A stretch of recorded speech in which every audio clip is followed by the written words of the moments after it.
আসসালামু আলাইকুম। তো প্রিয় দর্শকেরা, আমি আজকে এসেছি নেত্রকোনা জেলায় চট্টগ্রাম থেকে।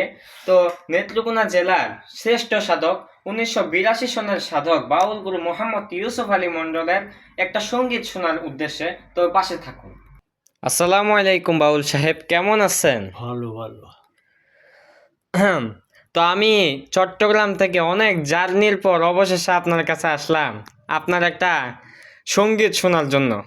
আমার দর্শকেরার মধ্যে অনেকে আছে, তারা পুরনো যুগের সঙ্গীত শুনতে পছন্দ করে। তো আপনি তো আগে সঙ্গীত গিয়েছিলেন, কিন্তু তখন তো এগুলো ছিল না। আর এখনকার যুগ হচ্ছে প্রযুক্তির যুগ।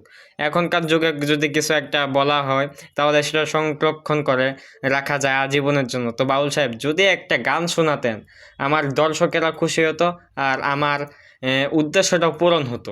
আলহামদুলিল্লাহ। তো আপনার একটা সুন্দরতম সঙ্গীত যদি আমাদেরকে শোনাতেন, তাহলে আমরা অনেক খুশি হতো। আলহামদুলিল্লাহ। ওরে পাপার পুণ্য আমি কারে করি মান্য, বুঝি না অজ্ঞানে, বুঝি না অজ্ঞানে। যে পাপে করে কারবা কথি এইসব অনাত্মেরই হেতু, না বুঝিয়া লোকে কেবল পুণ্যের বাদে সেতু। পুণ্য যারা চায় দুঃখে দিন কাটায়, পুণ্য চায় না শুধু শয়তানে, বুঝি না অজ্ঞানে। ধনী থাকে লেপতুষকে, গরিব থাকে গুসালাত, ধনী লোকের মান্যগণ্য থাকে না হঠাৎ। গরিবে খায় বেগুন পোড়া ভাত, দুই বেলা মিলে না সমানে সমানে, বুঝি না অজ্ঞানে। মিথ্যা কথা না বলিলে মুকদ্দমা যায়, ধর্ম আদালতে দেখি হাকিমেও ঘুষ খায়।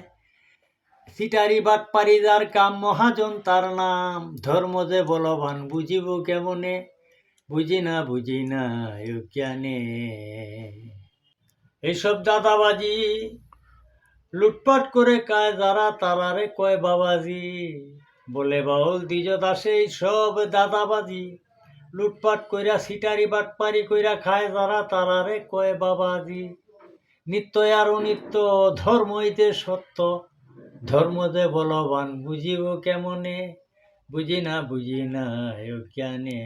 পাপার পুণ্য আমি কারে করি মান্য, বুঝি না অজ্ঞানে, বুঝি না অজ্ঞানে। ধন্যবাদ। আপনাকে অনেক ধন্যবাদ।